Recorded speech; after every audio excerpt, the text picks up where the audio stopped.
ಸ್ನೇಹಿತರೆ, ಸ್ವಾಗತ. ನಮಸ್ಕಾರ. ಶಿಕ್ಷಣ ಮಾರ್ಗದರ್ಶಿಯು ಸದಾ ನಿಮ್ಮ ಏಳಿಗಾಗಿ, ನಿಮ್ಮ ಶಿಕ್ಷಣಕ್ಕೆ ಸಂಬಂಧಪಟ್ಟಂಥ ಯಾವುದೇ ಸಂಶಯ, ಭಯಗಳ ನಿವಾರಣೆಗಾಗಿ ಯಾವಾಗಲೂ ನಿಮ್ಮೊಂದಿಗೆ, ನಿಮ್ಮ ಜೊತೆಯಾಗಿರುತ್ತೆ. ಅದರಿಂದ ಯಾವುದೇ ವಿದ್ಯಾರ್ಥಿಗಳು ಹೆದರುವ ಅವಶ್ಯಕತೆ ಇಲ್ಲ. ಯಾವಾಗಲೂ ಶಿಕ್ಷಣ ಮಾರ್ಗದರ್ಶಿಯ ಸಂಪರ್ಕದಲ್ಲಿರಿ. ನಿಮ್ಮ ಕಷ್ಟ ಕಾರ್ಪಣ್ಯಗಳನ್ನು ನಮ್ಮೊಂದಿಗೆ ಹಂಚಿಕೊಳ್ಳಿ. ನಾವು ಅದನ್ನು ಬಗೆಹರಿಸಲು, ಹೇಗೆ ನೀವು ಪರೀಕ್ಷೆಯಲ್ಲಿ ಪಾಸಾಗ್ಬೋದು, ಮುಂದಿನ ಜೀವನದಲ್ಲಿ ಮುಂದುವರಿಯಬಹುದು ಅನ್ನೋದನ್ನು ನಮ್ಮ ಅನುಭವ ಮತ್ತು ಪರಿಣಿತರಿಂದ ತಿಳಿಸಲು ನಾವು ಪ್ರಯತ್ನ ಪಡ್ತೇವೆ. ಇತಿಹಾಸ ನೋಡಿದರೆ ಫೇಲಾದ ಸಾಧಕರು ಸಾವಿರಾರು, ಅನೇಕರು ನಮಗೆ ಸಿಗುತ್ತವೆ. ಕಲಿಯದೇ ಇರುವ ಅನೇಕರ ಸಾಧನೆ ಅಪಾರ. ಅದರಂತೆ ಅಂಗವಿಕಲರು, ಕಣ್ಣು ಕಾಲು ಕೈ ಇಲ್ಲದೆ ಇರುವವರು ಛಲಬಿಡದೆ, ಹೆದರದೆ ಬಂದ ತೊಂದರೆಗಳನ್ನು ಎದುರಿಸಿ ಮುನ್ನುಗ್ಗಿ ಜೀವನದಲ್ಲಿ ಮುಂದೆ ಬಂದು ಬೇರೆಯೊಬ್ಬರಿಗೆ ಮಾದರಿಯಾಗಿ ನಿಂತು ನಾವು ಸಾಧನೆ ಮಾಡಬಲ್ಲೆವು, ಮುಂದುವರಿಯಬಲ್ಲೆವು ಎಂದು ತೋರಿಸಿಕೊಟ್ಟವರು ಅನೇಕರು. ಆದರೆ ಇದಕ್ಕೆಲ್ಲ ಕಾರಣ, ಇಂಥ ಸಾಧಕರು ಸಾಧನೆ ಮಾಡಲಿಕ್ಕೆ ಕಾರಣ, ಎಲ್ಲ ಸೌಲಭ್ಯ ಇದ್ದವರು ಸಾಧನೆ ಮಾಡುವುದು ಒಂದು ಕಡೆ ಆದರೆ, ಯಾವುದೇ ಸೌಲಭ್ಯ ಇಲ್ಲದವರು, ಅಂದರೆ ಕಲಿದೇ ಇರುವಂಥವರು, ಸ್ವಲ್ಪ ಕಲಿತು ಫೇಲ್ ಆದಂಥವರು, ಅಂಗವಿಕಲರು, ಕಣ್ಣು ಕಾಲು ಕೈ ಯಾವುದೇ ಇಲ್ಲದಂಥವರು ಸಾಧನೆ ಮಾಡುವುದು ಇದೆಯಲ್ಲ, ಅದು ಬಹಳ ಅಪಾರ. ಅದಕ್ಕೆ ಹಿಂದೆ ಬಹಳ ಶ್ರದ್ಧೆ, ಶ್ರಮ ಮತ್ತು ಕಷ್ಟ, ಅವಮಾನ, ಅಪಮಾನಗಳೆಲ್ಲ ಎದುರಿಸಿ ಯಾವುದಕ್ಕೂ ಹೆದರದೆ ಮುನ್ನುಗ್ಗಿ ಬಂದ ತೊಂದರೆಗಳನ್ನು ಸಂತೋಷದಿಂದ ತೆಗೆದುಕೊಂಡು ಚಾಲೆಂಜಾಗಿ ಅವನ್ನು ಸ್ವೀಕರಿಸಿ ಮುಂದೆ ಹೋಗಿದ್ದರಿಂದ ಅವರು ಯಶಸ್ಸನ್ನು ಕಾಣಲಿಕ್ಕೆ ಸಾಧ್ಯ ಆಗಿದೆ. ಇಂಥವರು ಜಗತ್ತಿನಲ್ಲಿ ಅನೇಕರು ನಿಮ್ಮ ಊರಲ್ಲಿ ಸಹಿತ ಇರಬಹುದು. ಈ ಬಗ್ಗೆ ತಾವು ಸಹಿತ ತಿಳಿದುಕೊಂಡಿದ್ದೀರಿ ಅಂತ ನಾವು ಭಾವಿಸಿದ್ದೇವೆ. ಅವರನ್ನು ನಾವು ಇಂಥ ಸಂದರ್ಭದಲ್ಲಿ ನೆನೆಯುವುದು ಬಹಳ ಅವಶ್ಯ. ಆದ್ದರಿಂದ ನೀವು ಈ ರಿಸಲ್ಟಲ್ಲಿ, PUC ರಿಸಲ್ಟಲ್ಲಿ ಕಡಿಮೆ ಅಂಕ ಪಡೆದಿದ್ದೀರಿ, ಫೇಲಾಗಿದ್ದೀರಿ ಅಂದ ಕಾರಣದಿಂದ ನೀವು ಜೀವನದಲ್ಲಿ ಫೇಲಾಗಿದ್ದೀರಿ ಎಂದು ಅರ್ಥವಲ್ಲ. ಇದು ನಿಮ್ಮ ಜೀವನವನ್ನು ಅಳೆಯುವ ಮಾರ್ಗವಲ್ಲ. ನಿಮಗೆ ಸಾಕಷ್ಟು ಮುಂದೆ ಅವಕಾಶಗಳಿವೆ. ಅದರಿಂದ ನೀವು ಬೇರೆಯೊಬ್ಬರೊಂದಿಗೆ ನಿಮ್ಮನ್ನು ಹೋಲಿಸಿಕೊಳ್ಳಬೇಡಿ.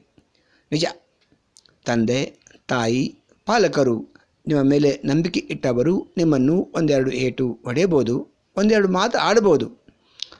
ಅಂದ ಮಾತ್ರಕ್ಕೆ ಅವರ ನಿಮ್ಮ ಮೇಲೆ ಪ್ರೀತಿ ಕಡಿಮೆಯಾಗಿದೆ ಅಂದರ್ಥಲ್ಲ. ಅದು ಅವರ ಹಕ್ಕು. ಸಾಧಾರಣವಾಗಿ ನೀವು ಪ್ರಭುತ್ವ ಹೊಂದಿದಂಥವರು, ನಿಮಗೂ ಸಹಿತ ಅದು ತಿಳಿಯುತ್ತೆ. ಸೊ ನಮ್ಮ ಪಾಲಕರು ನಮ್ಮನ್ನು ಬೈತಾರೆ ಅನ್ನೋದು ನಮಗೆ ಗೊತ್ತಿದ್ದರಿಂದ ಅವರ ಹಕ್ಕದು, ಅವರು ಅಂದೇ ಅಂತಾರೆ. ಆದರೆ ಅದಕ್ಕೆ ನಾವು ತಲೆಬಾಗಬೇಕು, ಶರಣಾಗತಿ ಆಗಬೇಕು. ನಿಜ, ಮುಂದಿನ ಬಾರಿ ನಾನು ಇದರಲ್ಲಿ ಗೆಟ್ರು ಆಗೇ ಆಗ್ತೀನಿ ಅನ್ನುವ ಛಲ ನಿಮ್ಮಲ್ಲಿ ಹುಟ್ಟಬೇಕು. ತಂದೆ ತಾಯಿ, ವಿಶೇಷವಾಗಿ ತಾಯಿ ಒಂದೆರಡು ಮಾತು ಹೊಡೆದು ಅಂದ ಮಾತ್ರಕ್ಕೆ ಅವಳು ನಿಮ್ಮನ್ನು ಅವಹೇಳನ ಮಾಡಿದ್ಲು ಅಂತ ಅದು ಅರ್ಥವಲ್ಲ. ನಿಮ್ಮ ಧೈರ್ಯವನ್ನು ಕುಂದಿಸಲು ಅಂತ ಅರ್ಥವಲ್ಲ. ಅದು ಅವಳ ಹಕ್ಕು. ಅದರಿಂದ ನೀವು ಹೆದರುವ ಅವಶ್ಯಕತೆ ಇಲ್ಲ.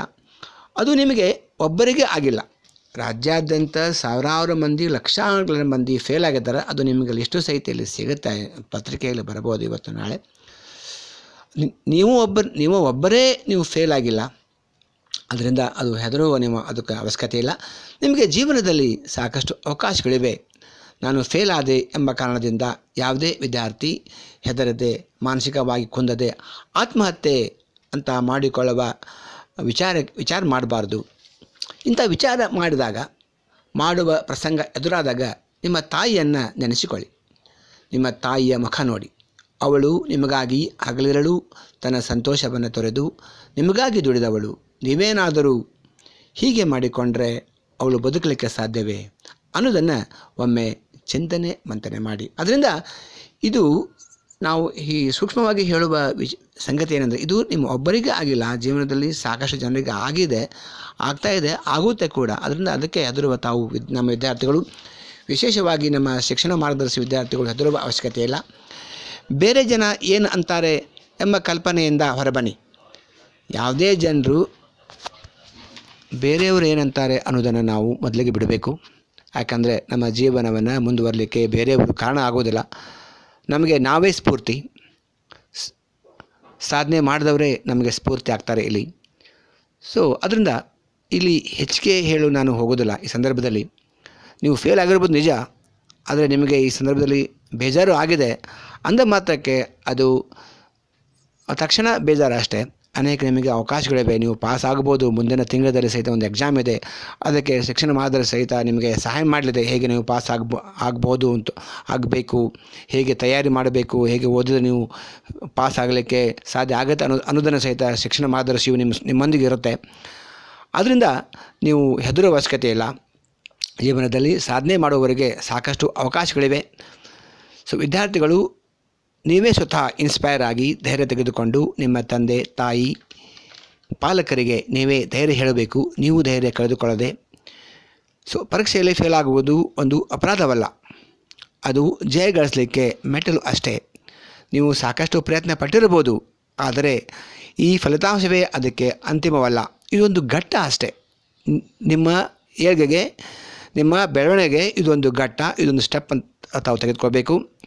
ಸೊ ಇಲ್ಲಿ ಮತ್ತೊಮ್ಮೆ ನಾನು ಇಲ್ಲಿ ತಮಗೆ ಗಮನಕ್ಕೆ ತರೋದು ಬಯಸೋದೇನೆಂದರೆ, ಶಿಕ್ಷಣ ಮಾರ್ಗದರ್ಶಿಯು ನಿಮ್ಮ ಸಂಗಡ ಇರುತ್ತೆ.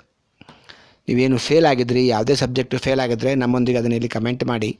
ಸೊ ನಿಮ್ಮ ಸಂಗಡ ಇದ್ದು ಹೇಗೆ ನೀವು ಪಾಸ್ ಆಗ್ಬೋದು ಅನ್ನೋದನ್ನು ನಿಮ್ಗೆ ಗೈಡ್ ಮಾಡುತ್ತೆ. ಆ ಥರ ನೀವು ನಡೆದುಕೊಂಡಲ್ಲಿ ನೀವು ಪಾಸ್ ಆಗ್ಬೋದು. ಮುಂದಿನ ತಿಂಗಳಲ್ಲಿ ಎಕ್ಸಾಮ್ ಇದೆ ಜೂನ್ದಲ್ಲಿ. ಸೊ ಮರಳಿ ಪ್ರಯತ್ನಕ್ಕೆ ಜೊತೆಯಾಗಿರುತ್ತೆ. ಶಿಕ್ಷಣ ಮಾರ್ಗದರ್ಶಿಯು ನೀವು ಮಾಡುವ ಮರಳಿ ಪ್ರಯತ್ನಕ್ಕೆ ನಿಮ್ಮ ಜೊತೆಯಾಗಿರುತ್ತೆ. ನೀವು ಪಾಸ್ ಆಗಲಿಕ್ಕೆ ಸಾಕಷ್ಟು ನಮ್ಮ ಬಳಗ ನಿಮಗೆ ನಾವು ಪ್ರಯತ್ನ ಪಡ್ತೀವಿ. ಅದರಿಂದ ನೀವು ಹೆದರುವ ಅವಶ್ಯಕತೆ ಇಲ್ಲ. ಯಾವುದೇ ಕಾರಣಕ್ಕೂ ಹೆದರುವ ಅವಶ್ಯಕತೆ ಇಲ್ಲ. ಬಂದದ್ದನ್ನು ಸಂತೋಷದಿಂದ ನೀವು ತೆಗೆದುಕೋಬೇಕು. ಮುನ್ನುಗ್ಗಿ ಸಾಧಿಸಿ ತೋರಿಸಬೇಕು. ಶಿಕ್ಷಣ ಮಾರ್ಗದರ್ಶಿಯ ವಿದ್ಯಾರ್ಥಿಗಳು ಯಾವುದೇ ಕಾರಣಕ್ಕೂ ಹೆದರುವ ಅವಶ್ಯಕತೆ ಇಲ್ಲ. ನೀವು ಮುನ್ನುಗ್ಗಿ ಸಾಧಿಸಿದರೆ ಅದೇ ನಮಗೆ ಒಂದು ಸಂತೋಷ. ನಿಮ್ಮ ತಂದೆ ತಾಯಿಗಳಿಗೆ ಸಂತೋಷ, ನಿಮ್ಮ ಬಂಧು ಬಳಗದ ಸಂತೋಷ.